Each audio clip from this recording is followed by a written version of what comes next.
सर्वांना नमस्कार। आज होळीचा सण आणि उद्या रंगपंचमी, अर्थातच धुलीवंदन, धुरवडा। प्रत्येक गावामध्ये वेगवेगळ्या पद्धतीने हे सण साजरे केले जातात आणि या संदर्भात मी आपल्यासमोर वर्णन करणार, जी प्रत्येकाने आपल्या गावामध्ये आपल्या लहानपणी अनुभवलेली होळी असते, त्या अनुषंगाने माझ्या लहानपणी मी जी होळी साजरी केली, जी गावाची परंपरा होती, जी गावाची रीतीभाती होती, त्या अनुषंगाने या कवितेमध्ये वर्णन करण्याचा मी प्रयत्न केलेला आहे। तर होळीच्या संदर्भामध्ये ही कविता पाहू। आली आली होळी, पोरा सोरांची टोळी मस्त। आली आली होळी, पोरा सोरांची टोळी मस्त। दिवसभर फिरूनी गाव शिवार, घाली गौवाऱ्यासाठी गस्त। तिसऱ्या पारा होळीवर, जमे सारा गाव। जमवलेल्या गवऱ्याने, भरे होळीचा पेव।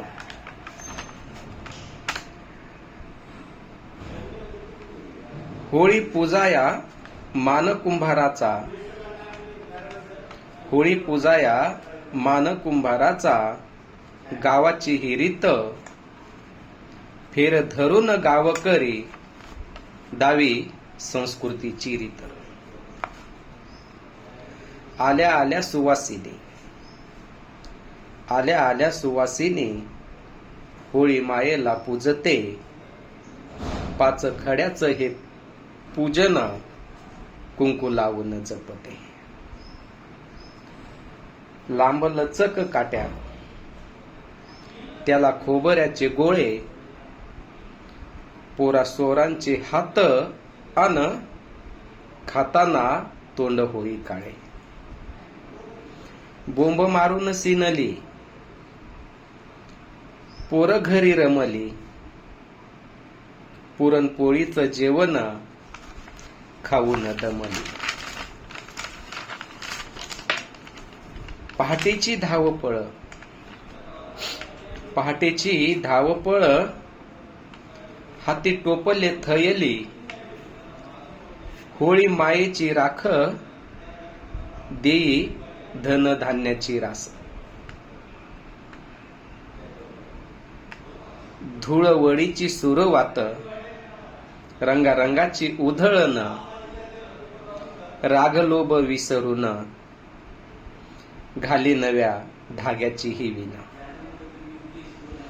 गावातली धुळवड, त्यात रंग भारी भारी।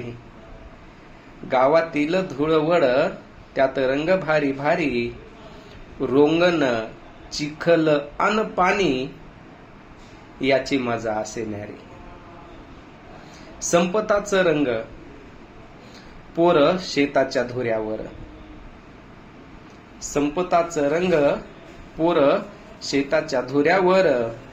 उभ्या पळसाची फुलं, रगडीती पाट्यावर। साजरा होतो हा 2 दिवसाचा सण। साजरा होतो हा 2 दिवसाचा सण। विसरून हेवे द्यावे, देई समाजाचे भान। अशा पद्धतीने मला जसं वाटलं तसं होळीचं वर्णन या ठिकाणी मी व्यक्त करण्याचा प्रयत्न केलेला आहे। जर आपल्याला आवडलं असेल किंवा जर आपल्या काही सूचना असतील तर नक्की कमेंट करा आणि लाईक करा। धन्यवाद।